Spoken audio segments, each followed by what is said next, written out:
16절까지 말씀입니다. 로마서 8장 12절에서 17절까지 말씀 우리 같이 함께 읽습니다. 같이 읽습니다. 그러므로 형제들아, 우리가 빚진 자로 돼 육신에게 져서 육신대로 살 것이 아니로다.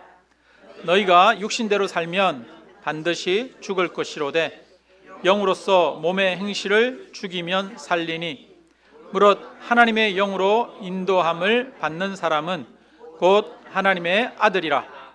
너희는 다시 무서워하는 종의 영을 받지 아니하고 양자의 영을 받았으므로 우리가 아빠 아버지라고 부르짖느니라. 성령이 친히 우리의 영과 더불어 우리가 하나님의 자녀인 것을 증언하시나니, 자녀이면 또한 상속자 곧 하나님의 상속자요 그리스도와 함께한 상속자니, 우리가 그와 함께 영광을 받기 위하여 고난도 함께 받아야 할 것이니라. 아멘. 12절에 보니까 형제들아, 우리가 빚진 자로 돼 이렇게 말하고 있습니다. 성도님들 혹시 빚을 많이 가지고 계신 분들 계십니까? 네, 다 빚 가지고 있는 분들 많이 있죠. 은행에도 빚이 있고 또 사람들에게도 빚을 지고 그런 경우 많이 있죠. 여러분, 빚을 지면 우리가 갚아야 된다는 그런 생각들이 있지 않습니까? 여기서 보니까 여기서도 우리가 빚진 자로 돼 이렇게 말합니다. 성도의 정체성은 빚진 자라는 겁니다. 빚진 자. 저도 많은 빚을 지고 살아가는 것 같습니다. 우리 성도님들에게 항상 많은 사랑과 섬김의 빚을 그렇게 지고 살아갑니다. 제가 살아오면서 또 크게 누군가에게 빚졌던 이런 경험들이 몇 번 있는데요.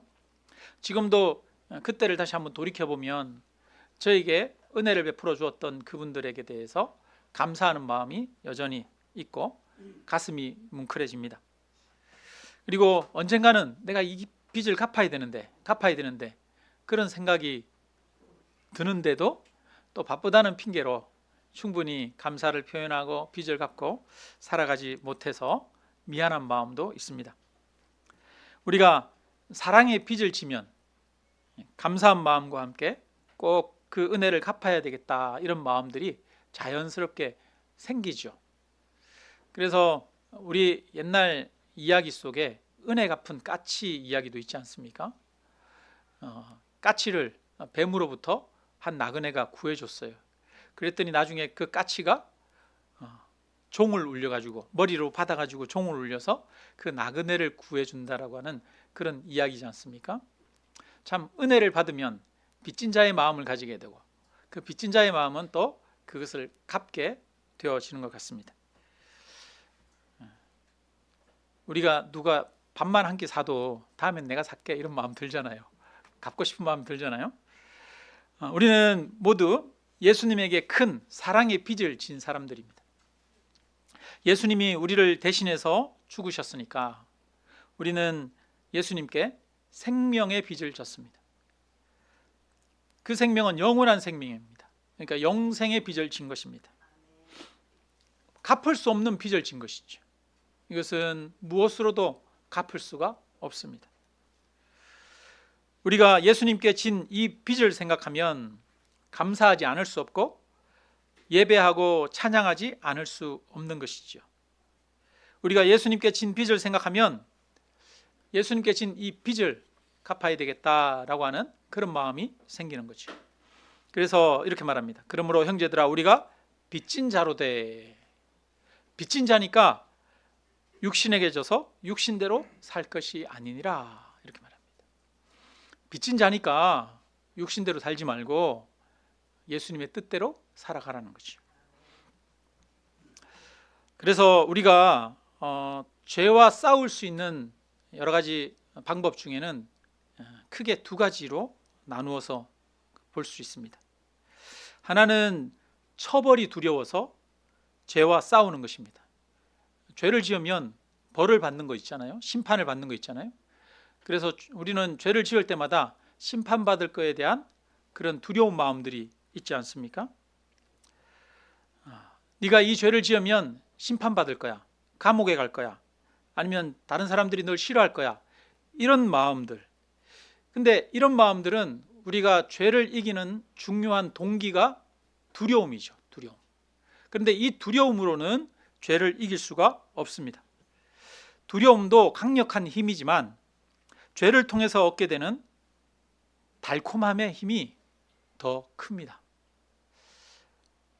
저는 어릴 때 겨울이 되면 어머니가 강정도 이렇게 만들고 뭐 곶감이나 이런 거 해가지고 그런 것들을 겨우 내에 드시고 또 손님들이 오면 손님들에게 대접도 하고 그러려고 그거를 이렇게 다락이나 아니면 장독 안에나 광이나 이런 데다가 숨겨 놓으셔요.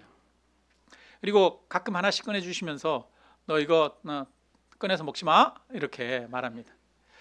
꺼내서 먹으면 혼나? 이렇게 얘기를 하셔요. 어릴 때 어머님이 그 원기소라고 하는 그 약이 있었어요. 영양제. 혹시 연세 드신 분들 아시는 분들 계시죠? 그 영양제가 이렇게 좀 한편으로 그때는 과자 같은 거 이런 게 없던 시절이니까 그게 그냥 과자처럼 맛있기도 했었어요. 그래서 원기소를 하루에 이렇게 몇 알 주는데 그거를 주시고 나서 또 어디다가 숨겨 놓으셔요. 먹지 마 그러는데 먹었을까요? 안 먹었을까요? 네. 어머니가 나가시면은 형이랑 저랑 이제 3살 차이 형님이 계시는데 형님이랑 둘이서 다락에도 올라가고 장독대도 뒤지고 여기저기 뒤져가지고 또 몰래 막 많이 꺼내 먹으면 안 되니까 몰래 하나씩 이렇게 표 안 나게 꺼내 먹었습니다. 그러니까 먹으면 혼나라고 하는 그 두려움보다 그 먹는 달콤함이 더 큰 거죠. 사람은 당장에 감옥에 가는 그런 무서운 처벌이 있어도 욕망을 따라서 살아가는 그런 면이 있습니다. 죄를 지으면 지옥 간다? 이렇게 심어주는 두려움으로는 죄를 이길 수가 없습니다. 이것은 너무 멀리 있는 처벌이고 또 당장에 확인할 수 없는 막연한 두려움이죠. 선을 행하면 천국에 가고 악한 일을 많이 하면 지옥에 간다. 이렇게 말하는 세상 종교의 가르침으로는 우리가 죄를 이길 수 없다는 것이죠. 죄와 싸울 수 있는 다른 마음이 있어요. 그건 뭐냐? 오늘 본문에 나오는 빚진 자의 마음입니다. 우리가 모두 빚진 자로 돼. 우리가 모두 빚진 자니까 육신대로 살 것이 아니니라. 빚진 자의 마음을 가지고 있는 사람은 육신을 이길 수 있는 그런 힘을 얻게 되어집니다. 죄를 이길 수 있기 위해서는 죄가 가져다 주는 달콤함보다 더 긍정적이고 더 강력한 에너지, 힘이 필요합니다. 두려움이 아닌, 부정적인 힘이 아닌 더 좋은, 더 기쁜 그런 에너지가 필요한 것이죠. 그래서 우리의 마음에 죄의 욕망을 있게 만드는 더 큰 만족으로 채워져야 합니다. 우리가 빚진 자의 마음을 가지게 되면 예수님의 은혜와 사랑에 감사하게 되고 감사하게 되면 기쁘고 행복하게 되어집니다. 하나님의 은혜와 사랑은 우리 마음을 채워주는 강력한 힘입니다. 그래서 예수님이 말하잖아요. 내가 주는 물을 마시는 자는 다시는 목마르지 않을 것이다. 다시는 목마르지 않는 그런 기쁨, 그런 평안, 그런 만족을 주시는 분이 하나님이시죠. 우리 성도님들도 지금까지 신앙생활 하면서 때때로 하나님으로 인해서 너무나 기쁘고 또 감사하고 황홀하고 만족한 그런 순간들을 맛보신 적들이 있을 것입니다. 하나님으로 인해 우리의 마음이 채워지는 그런 넘치는 기쁨들이 우리 안에 있을 때가 있습니다. 그럴 때는 누가 죄를 지으라고 해도 죄를 짓고 싶지 않습니다. 하나님의 은혜와 사랑으로 우리의 마음이 채워지면 죄를 짓고 싶은 욕망이 줄어듭니다. 하나님을 사랑하게 되면 죄를 짓고자 하는 욕망이 줄어들게 되는 것이죠. 그래서 심판에 대한 두려움이 죄를 이기게 하는 것이 아니라 하나님에 대한 사랑이 죄를 이기게 합니다. 하나님의 은혜의 경험이 충만함이 죄를 이기게 합니다. 그래서 우리는 내 힘으로 죄를 이기기 위해서 싸우는 것이 아닙니다. 내 힘으로 죄를 이기기 위해서 막 싸우면 죄에게 집니다. 그리고 자기만 드러나게 되고 자기만 강화됩니다. 설사 죄를 이기고 극복했다 하더라도 자기만 강화되는 거죠. 내 힘으로 이기기 위해서 애쓰는 것이 아니라 하나님의 은혜를 더 깊이 알기 위해서 애를 써야 합니다. 하나님을 더 사랑하기 위해서 애를 써야 합니다. 그러면 죄가 우리로부터 멀어지게 될 줄로 믿습니다. 13절에 보니까 우리 같이 함께 읽어볼까요? 13절, 너희가 육신대로 살면 반드시 죽을 것이로되 영으로서 몸의 행실을 죽이면 살리니. 네, 몸의 행실을 죽입니다. 근데 무엇으로 몸의 행실을 죽입니까? 영으로서 몸의 행실을 죽입니다. 이 영이라고 하는 것은 성령을 말하는 거죠.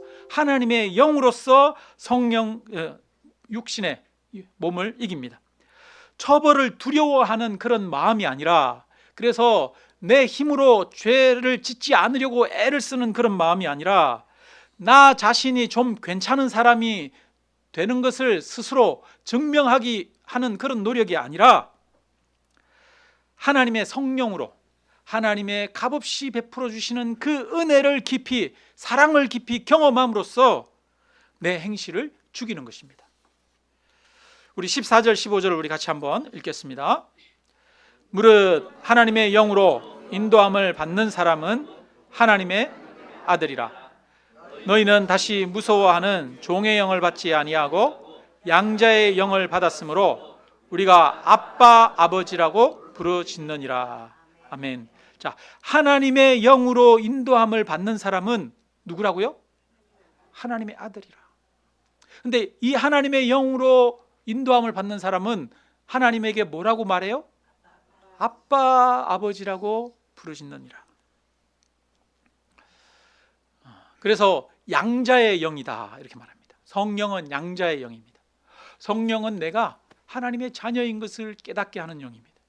성령은 내가 하나님의 무한하신 사랑을 받아서 내가 놀라운 하나님의 상속자가 되고 자녀가 된 것을 알게 하는 영인 거죠. 이것은 두려워하게 하는 종의 영이 아니다라고 말합니다. 두려워하게 하는 종의 영과는 달라요. 우리나라의 한국 전쟁 때 미군이 많이 들어오고 뭐 또 외국 군인이 많이 들어왔잖아요. 근데 가난하고 또 살 길이 없는 여인들 중에는 그런 외국 군인들을 만나서 살던 그런 여인들이 있었습니다. 그 중에 미군을 만나서 자녀를 낳은 한 여인이 있었는데요. 이 여인이 4살 된 딸 아이를 갖다가 버렸어요. 옛날에는 뭐 힘들어서 그렇게 버리는 일들도 많았잖아요. 근데 이 아이 4살짜리가 이제 길거리에서 버려져서 살아가는데 얼마나 많은 그런 고통, 아픔들이 있었겠습니까? 저도 초등학교 6학년 때 집 나와서 부모 없이 이제 떠돌아다니면서 구두 닦기에 잡혀가가지고 구두 닦기 하고 뭐 이렇게 여러 가지 경험들을 했던 분을 만나서 얘기를 들어본 적이 있는데 정말 보니까 그 인생이 비참하고 어렵더라고요. 힘들더라고요. 그리고 그런 분들은 대부분 어두움의 길을 갈 수밖에 없더라고요. 이 아이가 이제 4살 때 그렇게 혼자서 길거리 떠돌면서 살아갔으니까 뭐 먹는 거 먹을 거 이런 거 훔쳐먹고 그렇지 않았겠습니까? 아무데나 어디 헛간이나 지푸라기라도 있으면 그곳에서 또 자고 그렇게 했겠죠. 그래서 음식을 먹다가 훔쳐먹다가 잡히기라도 하면 심하게 매를 맞고 쫓겨나고 나기도 하고 그랬습니다. 게다가 사람들이 아무도 이뻐하지 않았어요. 왜냐하면 이 당시 혼혈이 없는 그런 시대였잖아요. 그런데 이 아이는 혼혈인 거예요. 그러니까 혼혈이라고, 틱이라고 그렇게 말하죠, 옛날에는. 그래서 주변에 친구들도 없고 다 멸시하고 내쫓고 그랬습니다. 7살 때는 이 고아들끼리 사는 그런데 집단에 들어갔다가 학대를 당하고 심하게 고통을 겪기도 하고요. 한 번은 이 아이가 병이 들었는데 사람들이 이 아이를 아무도 돌봐주질 않는 거예요. 그리고 어떤 농부들이 이 아이를 그냥 하수구에다가 던져버리고 그냥 가버렸습니다. 그런데 마침 월드비전 간호사인 아이리스라고 하는 사람에게 구조가 되어서 발견이 되어서 구사일생으로 목숨을 건졌어요. 이 아이 나이가 9살이 됐는데 9살에는 이제 고아원에 있으면서 그 당시에는 전쟁 고아들이 엄청 많았잖아요. 그 있던 고아원에서 나이가 가장 많았다고 해요. 9살이면 아무것도 모르는 나이잖아요. 그렇잖아요. 그런데 이제 나이가 거기에서 가장 많으니까 일손이 부족하니까 이 아이는 9살 때 거기서 식모같이 맨날 애들 똥기저귀 빨고 또 애들 돌봐주고 이런 일들을 했었다고 합니다. 그러던 어느 날 미국인 선교사 부부가 그 고아원에 찾아오게 되었고, 남자아이를 입양하려다가 이 아이를 보고 입양을 했어요. 그래서 이름을 스테파니라고 지었습니다. 미국에 가서 이제 살게 되었습니다. 미국에 가니까 뭐 이제는 먹고 입고 자는 거 이런 거 풍족하잖아요. 그런 걱정은 없었는데 너무 편안했어요. 외적인 환경은 너무 편안하고 너무 좋았는데 마음에 불안이 사라지질 않는 거예요. 항상 불안하고 두려운 거예요. 이 스테파니는 자기가 이 선교사 집에 식모라고 하는 그런 생각을 하고 있었어요. 그래서 내가 이 집에 식모로 왔는데 왜 나한테 일을 안 시키지? 내가 이 집에서 뭐 잘못해가지고 쫓겨나면 어떡하지? 나를 버리면 어떡하지? 이런 두려움, 불안이 항상 있는 거예요. 버림받을 거에 대한 염려가 있는 것이죠. 그래서 외적으로 환경이 아무리 편안해도 마음이 편안하지 않은 거예요. 언제 나한테 일을 시키나? 그렇게 해서 매일 불안해하면서 지냈습니다. 그러던 어느 날 동네에서 만난 한 아이가 그녀를 향해서 말합니다. 너는 그 집의 딸이잖아. 그러는 거예요. 그동안에 부모님이 너는 우리 딸이야 그랬는데 그게 다가오지 않은 거예요. 자기 스스로는 여전히 이야기해 보니까 두려워하는 종의 영을 받은 거죠. 두려워하는 종으로서 나는 이 집의 식모야 이런 마음이 있는 거예요. 나는 버림받으면 어떡하지? 내가 잘못하면 나를 버릴 거야 이런 마음이 있는 거예요. 그런데 밖에서 바라보는 사람들이 이 스테파니를 너는 그 집의 딸이잖아 이렇게 바라보는 거예요. 이것이 스테파니에게는 너무나 큰 충격이었습니다. 딸로 입양이 되었는데도 여전히 잘못하면 쫓겨날지 몰라라고 하는 두려움. 여러분, 사단은 우리에게 두려움을 가져다 줍니다. 무서워하는 종의 영을 받았다라고 얘기하는데요, 우리는 그런 무서워하는 종의 영을 받은 사람이 아닙니다. 우리는 양자의 영을 받았다라고 말합니다. 그래서 예수님은 양자는 성령은 우리로 하여금 우리가 하나님의 아들인 것을 알게 합니다. 그래서 하나님을 향해서 아빠, 아버지라고 부르짖게 만들어 준다는 것이죠. 여러분, 하나님을 아버지라고 느끼고 계십니까? 네. 하나님을 아빠라고 부르는 종교는 어디에도 없어요. 이슬람에는 보니까 하나님의 속성을 나타내는 그런 99가지의 하나님의 이름이 있더라고요. 알라가 하나님이죠, 이슬람 말로는. 근데 알-라흐만, 가장 은혜로우신 분, 알-라힘, 가장 자비로우신 분, 알-말리크, 우주 만물의 절대적인 지배자, 알-꾸두스, 완전한 무결하신 분, 알-살람, 평화의 근원, 완전하신 분, 알-무민, 신앙과 평화를 주시는 분. 이렇게 해가지고 그 하나님의 이름을 99가지로 불러요. 99가지. 여러분, 우리는 하나님의 이름 그렇게 많이 기억 못 하잖아요. 우리가 부르는 하나님의 이름 중에는 어떤 게 있습니까? 여호와 이레. 여호와 이레 뭐예요? 우리의 앞길을 예비하시는 하나님이잖아요. 여호와 라파 뭐예요? 치료의 하나님. 우리도 부르는 그런 하나님의 이름이 있는데 이슬람에는 99가지의 이름이 있대요. 그러니까 하나님의 이름을 얼마나 다양하게 높여서 그렇게 부릅니까? 그런데 거기에는 하나님을 친근하게 부르는 이름이 없어요. 하나님을 아빠라고 부르지 않아요. 그런데 여기에서는 우리는 하나님을 무엇이라고 부른다고요? 아빠, 아버지라고 부른다고요. 그래서 요한복음에 보면 예수님이 하나님 앞에 기도하는데 아버지요, 내 아버지요, 아버지, 아버지 그러면서 열 몇 번이나 이야기하면서 한 장에서 그렇게 기도하시는 모습을 볼 수 있습니다. 여러분, 하나님은 우리의 아빠, 아버지 되십니다.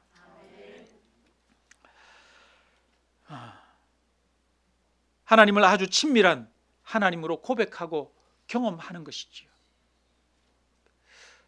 여러분, 실제로 하나님을 나의 아빠로, 친밀한 분으로 지금 경험하고 계십니까? 저는 어릴 때 방 2개가 있는 집에서 살았는데요, 식구가 6명이었어요. 6명. 그래서 제가 이남 이녀 중에 막내이기 때문에 가족들 중에 가장 늦게까지 부모님이랑 같이 지내고 부모님 옆에서 어리광 피우면서 살았습니다. 아버지가 이제 문 옆에 주무시고 그 다음에 한쪽에 어머니 주무시고 저는 아버지 어머니 사이에서 항상 잤어요. 그런데 시골에는 이렇게 군불 때는 되잖아요. 그러니까 겨울 되면 군불을 막 잔뜩 지펴놓고 방이 막 뜨거워 죽겠는데 아버지는 시원하다 이러고 계시는 거죠. 근데 이 소미불이 얼마나 두껍습니까, 그죠? 시골에 옛날에 소미불 엄청 두껍잖아요. 그걸 이렇게 덮고 그렇게 아버지 주무시는데 그 사이에서 제가 이렇게 자고 있으면 어린 나이에 5살, 6살 이런 나이는 몸에 열이 많잖아요. 그러니까 그 중간에서 자고 있으면 답답해서 견딜 수가 없어요. 그러니까 찬 고기가 너무 마시고 싶어. 그러면은 옆으로 이렇게 굴러갑니다. 아버지 배를 넘어서 이렇게 굴러가서 아버지 배를 넘어서 문 있는 쪽으로 가요. 옛날에 문 보면 이 쪽문으로 돼 있죠. 한쪽 문으로 이렇게 돼 있어가지고 문고리 있고 그런 문. 그래서 완전히 문이 이렇게 딱 맞지 않아서 바람이 술술술술 들어오고 그러지 않습니까? 외풍이 심하고 시골은 그렇죠. 그래서 그 문틈으로 찬바람이 들어와요. 그러면 그 문틈에다가 입을 이렇게 대고 찬바람 마신다고 이렇게 마시고 한참 있다가 보면 또 추워져요. 추워지면 또 어떻게 해요? 또 굴러가지고 아버지 배를 타넘고 또 중간으로 갔다가 또 한참 있다가 또 더우면 또 이렇게 굴러서 옆으로 넘어가고 아버지 배를 맨날 타넘어 다녔어요. 어렸을 때 아버지 배 위에서 장난치면서 놀았던 그런 기억이 납니다. 제가 아들이 생겼을 때 그 아들이 있어서 얼마나 좋았는지 몰라요. 아들을 배 위에 올려놓고 장난치고 또 아들이 배 위에서 잠들어 있는 그 모습을 보면서 얼마나 기쁜지 모릅니다. 우리 부모님들 그렇잖아요. 자녀가 배 위에서 자고 있는 그 모습을 보면 진짜 말로 할 수 없이 기쁜 그런 마음들이 생기지 않습니까? 하나님이 우리에게 그렇게 말씀하십니다. 내가 너를 기뻐하노라. 그래서 하나님이 잠잠히 우리를 바라보시며 기뻐서 어쩔 줄을 모르신다라고 그렇게 말씀하십니다. 여러분, 하나님은 그런 우리의 아버지가 되시는 줄 믿습니다. 하나님은 제가 어릴 때 그 아버지 배 위에서 뒹굴면서 그렇게 놀던 그렇게 친밀하신 그런 분이 바로 저와 여러분의 하나님이시지요. 저와 여러분을 잠잠히 바라보시며 우리를 보고 기뻐하여 어쩔 줄 몰라 하시는 그런 분이 바로 하나님이십니다. 하나님은 지금도 저와 여러분을 바라보시면서 내가 너를 사랑한다, 내가 너와 함께한다, 너는 내 아들이라, 너는 내 딸이라 라고 말씀하시고 저와 여러분을 안아주십니다. 우리는 그 하나님을 나의 아빠 아버지로 친밀한 분으로 경험해야 합니다. 성령은 하나님의 그 풍성한 사랑과 품어주시는 그 품을 느끼게 하시는 분이십니다. 자기 육신의 아빠를 친밀하게 경험하지 못한 경우도 있어요. 자기 육신의 어머니를 친밀한 분으로 경험하지 못한 경우도 있을 수가 있지요. 그러나 하나님의 성령은 우리로 하여금 하나님의 자녀가 되게 합니다. 하나님의 성령은 우리로 하여금 하나님이 나를 품어주시는 나의 아빠 아버지가 되신다는 것을 알게 하시는 영이라고 말씀하십니다. 그래서 우리는 성령 안에서 하나님의 한없이 넓고 큰 사랑, 그 풍성한 품을 경험할 수가 있습니다. 우리는 하나님을 무서운 분으로 경험하는 것이 아니라, 우리는 종의 영으로 하나님을 경험하는 게 아니라 양자의 영으로 하나님을 경험해야 합니다. 여러분, 하나님을 아빠라고 부르십시오. 오늘 집에 가면 여러 딴 사람 있는 데서는 기도하면서 아빠 이러면 좀 그렇잖아요, 그죠?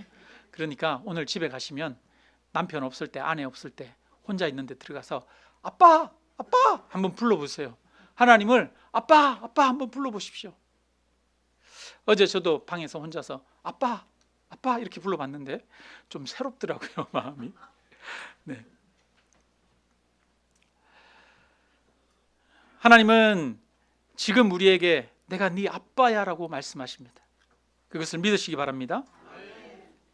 육신의 아빠, 엄마는 자식을 위해서 생명을 줍니다. 하나님은 우리를 위해서 십자가에서 생명을 주셨습니다. 십자가에서 죽으신 예수님을 통해 하나님이 우리의 아빠인 것을 보여주셨습니다. 우리는 십자가를 통해 아빠 하나님을 보았습니다.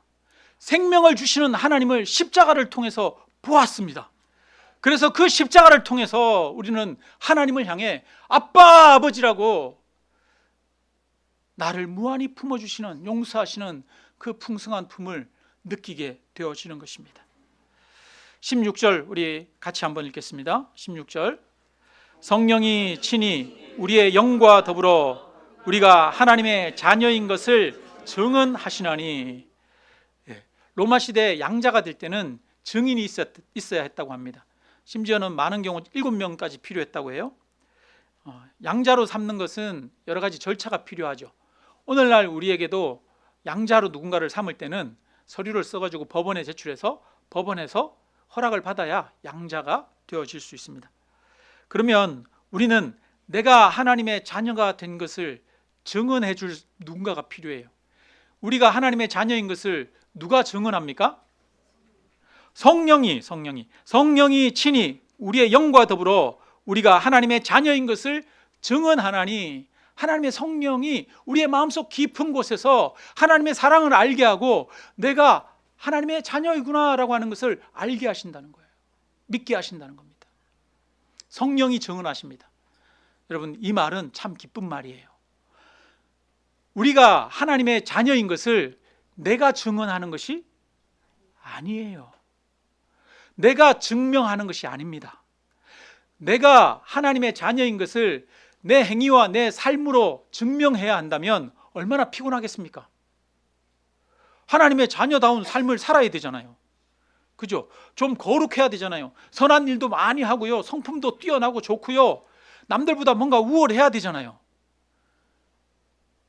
하나님 앞에 하나님의 자녀인 것을 자기 힘으로 증명하려고 하지 마시기를 주님의 이름으로 축원합니다. 하나님 앞에 자기 힘으로 자기가 하나님의 자녀인 것을 증명하려는 사람이 있습니다. 잘못된 겁니다. 우리가 하나님의 자녀인 것은 누가 증언하십니까?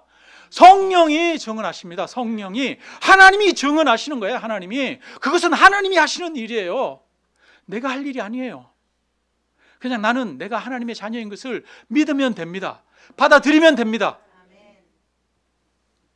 하나님을, 내가 하나님의 자녀인 것을 내가 증명하려고 하면 교회에 와서 외식하게 되고 형식적이 되고 그러면서 자기를 이렇게 젠체하고 나타내게 됩니다.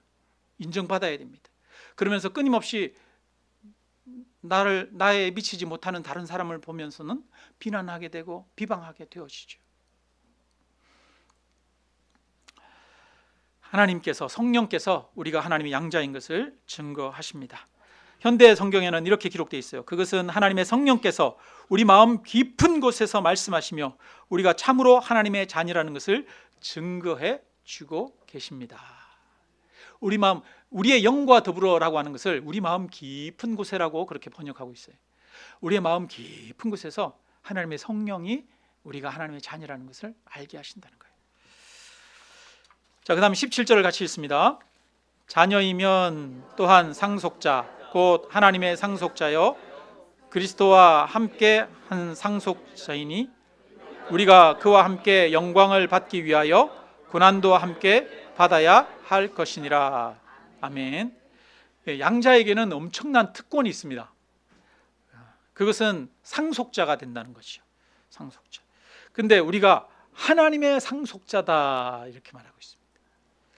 여러분, 하나님의 상속자라니까 별로 실감이 안 나죠. 그죠? 아유, 우리가 가진 재산이 얼마인지 좀 실감이 안 나요. 그죠? 실감이 안 나요. 우리는 하나님의 상속자가 아니라 우리 부모님이 저기 강남에 아파트라도 하나 이렇게 상속해주고 아니면 땅이라도 한 100평 이렇게 상속해주고 그러기를 더 원하지 않습니까? 여러분, 저와 여러분은 하나님의 상속자입니다. 하나님은 강남에 땅 100평 이렇게 주는 것보다 스케일이 더 크신 분입니다. 네. 하나님은 온 우주 만물의 통치자입니다. 하나님은 그 통치하시는 하나님이 우리와 함께 그 통치의 자리에 앉기를 원하십니다. 하나님이 아브라함을 부르시죠. 아브라함을 부르시고 아브라함에게 복을 주십니다. 복을 주시면서 하시는 말씀이 천하 만민이 너로 인하여 복을 얻게 하겠다 이렇게 말합니다. 하나님은 스케일이 굉장히 좀 커요. 그리고 하나님이 아브라함에게 하는 말씀이 야, 아파트 하나 줄게 이렇게 말하는 게 아니라 이 땅을 너와 내 후손에게 주겠다라고 말합니다. 하나님은 스케일이 크잖아요. 그죠? 그것처럼 저와 여러분은 하나님의 상속자입니다. 여러분, 하나님이 우리에게 주실 그 영광, 하나님이 주실 그 놀라운 우리에게 주실 그 지위와 또 존귀, 영광 이런 것들을 한번 그려보시는 그런 우리가 되시기를 주님의 이름으로 축원합니다. 그런데 하나님은 우리에게 우리가 그와 함께 영광을 받기 위하여 하나님과 함께 영광을 받는데요. 하나님과 함께 영광을 받는데요. 얼마나 놀랍습니까? 그죠? 자녀는 그 부모와 함께 영광을 받잖아요. 온 우주 만물이 하나님을 찬양하는데, 천사들이 하나님을 찬양하는데 우리가 하나님과 함께 그 영광을 받는데요. 놀랍죠. 근데 그러기 위해서는 고난도 함께 받아야 할 것이니라 이렇게 말합니다. 영광은 고난 없이는 주어지지 않습니다. 십자가 고난이 있고 그래야 부활의 영광이 있는 것처럼 우리에게도 인생의 고난은 영광과 필수적으로 따라가는 것입니다. 나비가 이 번데기에서 이렇게 나올 때 이 그 번데기를 가르고 날개를 이렇게 바깥으로 내밀어서 펴고 이렇게 나오는 모습이 너무나 힘겨워 보여서 누군가가 가위로 이렇게 그 번데기를 껍질을 잘라줬어요. 근데 그렇게 껍질을 잘라줬더니 그 나비는 날 수가 없더라고 합니다. 매미도 그렇죠. 매미도 번데기에서 나올 때 누군가 이렇게 갈라주면 나올 수가 없어요. 스스로 그 껍질을 뚫고 나오면서 날개에 힘을 얻어야 하는데 너무 힘겨워 보여서 도와주면 오히려 날지 못하는 그런 나비, 날지 못하는 매미가 되는 것이지요. 우리도 하나님이 이 땅에서 우리에게 하나님의 자녀이지만 우리에게 함께 하시고 또 우리로 하여금 여러 가지 인생의 어려움들을 이기게 하시지만 또한 동시에 우리에게 고난도 주십니다. 그 고난은 우리로 하여금 하나님을 경험하게 만드는 통로요. 하나님을 알고 하나님을 신뢰하고 하나님을 따라 걸어가게 하는 그런 훈련의 길인 줄로 믿습니다. 그래서 바다에 파도가 없으면 바다가 아닌 것처럼 우리 인생에 고난이 없으면 그것도 우리 인생이 아닌 것이죠. 여러분, 하나님의 상속자들에게는 반드시 고난이 있습니다. 여러분, 그 고난 가운데서도 하나님이 저와 여러분과 함께 하시는 줄 믿습니다.